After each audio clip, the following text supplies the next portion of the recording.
Ladies and gentlemen, have you ever hesitated to speak up in a group, doubted your abilities, or constantly compared yourself to others? These moments are not random, they're signs that you may be struggling with confidence. Confidence is not arrogance. It's a quiet inner trust, the ability to stand your ground, speak your truth, and move forward despite fear. But many people silently suffer from low confidence, and the worst part, most don't even realize it's holding them back. So today, let's uncover the 7 major signs you lack confidence and, more importantly, how to crush them one mindset shift at a time. Confidence isn't something you're born with. It's something you build. Just like a muscle, it grows through repeated action, through setbacks, and through consciously pushing past fear. You don't need to wait for the perfect moment, skill set, or body. You just need to decide, I'm done holding myself back. Let's look at the signs and, more importantly, how to overcome each one. This one is subtle but incredibly telling. People who lack confidence often say sorry a lot.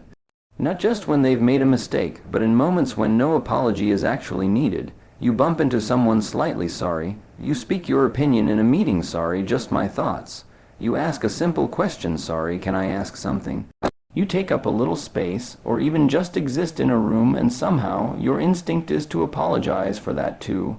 Why does this happen? Because deep down you're afraid of being a burden. You're afraid your presence might inconvenience someone. You've been taught either by people, culture, or experiences that your needs, your voice, your place somehow come second. This habit might seem polite on the surface, but it's rooted in self-doubt. It's a sign that you're constantly trying to shrink yourself, to avoid conflict, or to prevent people from thinking you're too much. But here's the thing, apologizing constantly doesn't make people respect you more, it does the opposite. It silently communicates that you don't believe in your own right to take up space, and when people sense that you undervalue yourself, they start to do the same even if they don't mean to. Confidence means understanding that your presence is not a problem. Your opinions are not an interruption, your needs are not a burden. You don't need to apologize for existing, speaking up, or simply taking a moment to express something. You can be kind without being apologetic. You can be respectful without erasing yourself.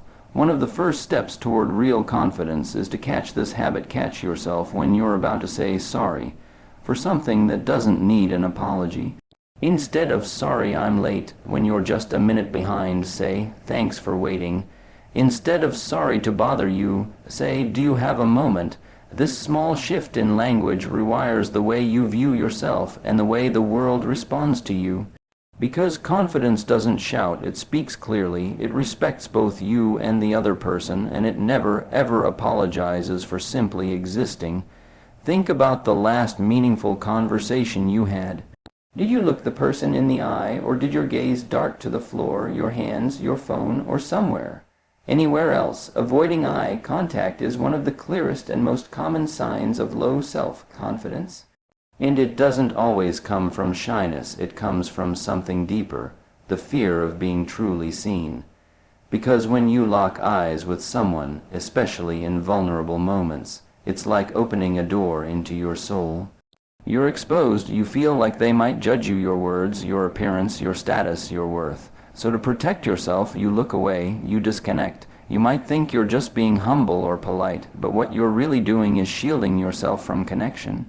Avoiding eye contact sends a silent message to others and to your own subconscious that you don't believe your presence holds value, that you're not comfortable in your own skin, that you're not sure you belong in the room. And over time, this becomes a loop. The more you avoid eye contact, the more invisible you feel. The more invisible you feel, the more you avoid eye contact, and suddenly you're walking through life in the background, unheard, overlooked, and underestimated, even when you're full of potential.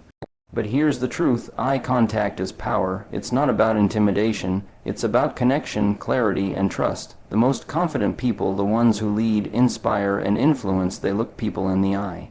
Not to dominate them, but to let them know, I'm here, I'm present, I believe in myself, and I see you too. If you've spent years looking away, breaking that habit will feel uncomfortable at first. It might even feel unnatural. But confidence grows in discomfort.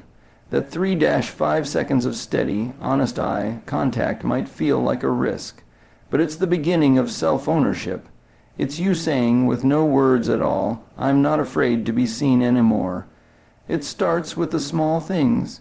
You're standing at a coffee shop counter. Do you get a latte or a cappuccino? You think, you pause, you hesitate, and then you overthink. You buy something online and instantly wonder, should I have chosen the other color?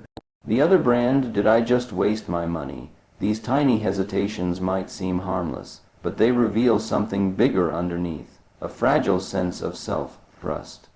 When you lack confidence, every decision, no matter how small, feels like a potential landmine. You worry you'll make the wrong choice, you worry someone will judge you for it, and worst of all, you worry that a wrong move means you're not good enough. This constant second guessing isn't about being cautious. It's about fear, fear of making mistakes, fear of disapproval, fear that if you take a stand on anything, you might get it wrong, and it'll reflect poorly on your worth. So you delay, you ask for others' opinions. You revisit the same thought 5, 10, 20 times, and eventually indecision becomes your default. You no longer feel like you're living, you feel like you're managing risks in a world that feels unsafe. But here's the truth. Confident people make decisions, not because they're always right, but because they're okay with being wrong. They've learned to trust that they can adapt, that even if they fall short, they'll learn, adjust, and keep going. Confidence isn't about having all the answers. It's about believing in your ability to handle whatever comes. Second, guessing also drains your energy. It steals your time and creates anxiety where there should be clarity. It convinces you that your intuition is unreliable when in reality, the only way to sharpen your judgment is to use it. You can't build self-trust by overthinking. You build it by choosing, acting, learning, and repeating. That means being okay with mistakes, being okay with uncertainty, and slowly, with practice, proving to yourself, I can make choices, I can stand by them, I don't need to ask permission to live my own life. Because the real question isn't, what if I choose wrong? The real question is, what's the cost of never choosing at all? Someone compliments your work. You did an amazing job on that presentation. Your response, oh, it was nothing. Anyone could have done it. I just got lucky. Sound familiar? This habit, this instinct to deflect praise, is one of the clearest indicators of low confidence. You think you're being humble, but really, you're silencing your worth.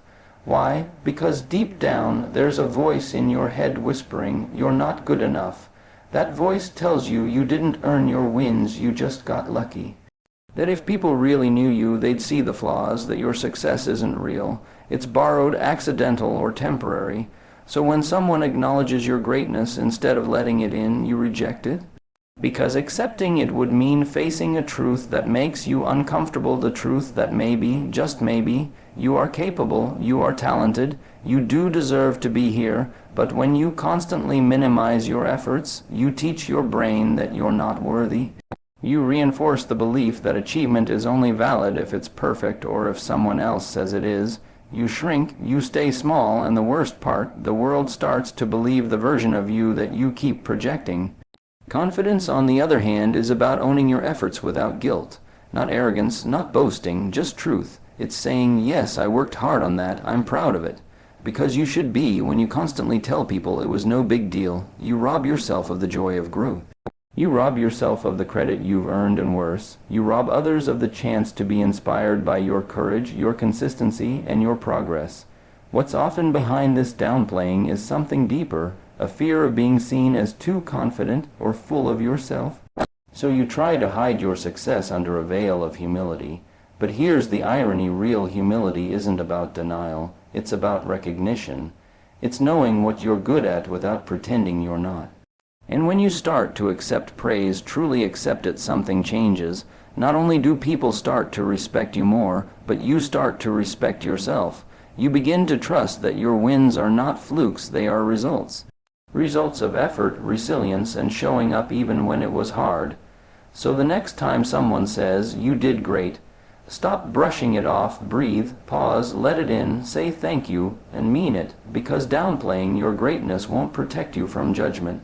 It'll only distance you from your truth. Rejection, even the word stings a little. For those who struggle with confidence, the idea of being rejected by a person, by an audience, by life feels not just uncomfortable, but unbearable. That's why you might hold back. You don't speak up in meetings, even when you have a good idea. You don't apply for the job you want because you assume someone better will get it. You don't express your feelings, needs, or dreams because what if the other person doesn't respond how you hope? What if they say no? So instead of risking rejection, you build a life designed around avoidance. You stay quiet in conversations where you should speak. You say, "I'm fine," when you're actually overwhelmed. You stick to what's comfortable even when it's draining your potential. But here's what most people don't realize. The fear of rejection is really the fear of not being good enough. It's the fear that if someone sees the real you and says no, that somehow confirms every doubt you already carry inside. So rather than confront that possibility, you try to avoid it altogether.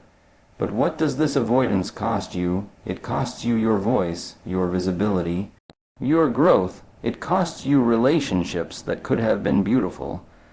It costs you opportunities that could have changed your life, all because you never gave them the chance to say yes in the first place.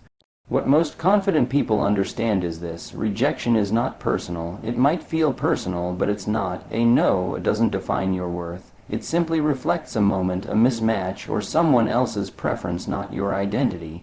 The truth is, rejection is part of the path to anything meaningful.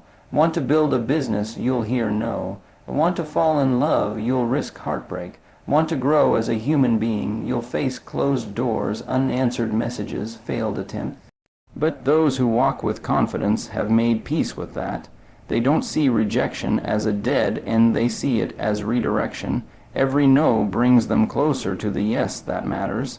Every door that closes sharpens their clarity. They've learned that if they never risk being rejected, they'll also never be fully seen or chosen because they're not even in the game. Confidence doesn't mean you never fear rejection. It means you stop letting that fear make your decisions for you.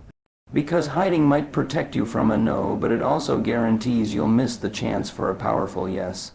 A yes that can change your life, your path, and your belief in what's possible. You say yes to things you don't want to do. You agree to help even when your plate is already full.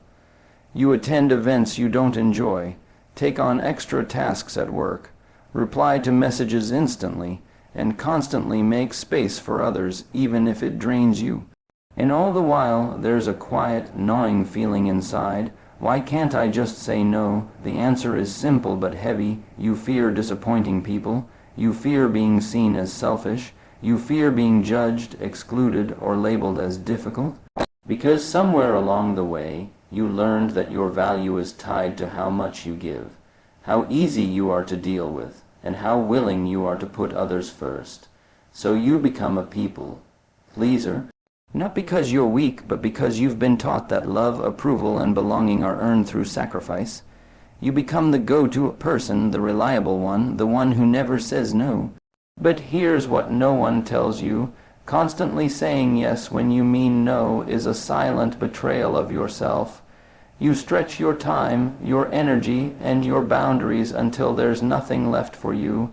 You begin to feel resentful, but then you feel guilty for feeling that way. So you smile through the discomfort. You give more, you become exhausted, and still you feel like it's not enough. This isn't kindness. It's self-abandonment. Confidence is not just about speaking up, it's about honoring yourself first. And one of the boldest ways to do that is by saying the word no. No is not a rejection of others, it's a protection of your peace. It's a recognition that your time and energy are limited and valuable. That your needs matter too. It's a signal to yourself and the world that you are not here to be everything to everyone. You are here to live with purpose, clarity, and authenticity. But learning to say no is hard, especially if you've built your identity around being helpful. At first it feels wrong. You feel selfish. You imagine the worst, people getting upset, pulling away, calling you rude. But with every no, you speak with grace and firmness. You teach people how to treat you. You retrain your nervous system to recognize that conflict doesn't mean catastrophe, that boundaries don't destroy relationships, they define them, and the more you practice, the more power you reclaim. You begin to feel lighter, more aligned, more in control of your own life.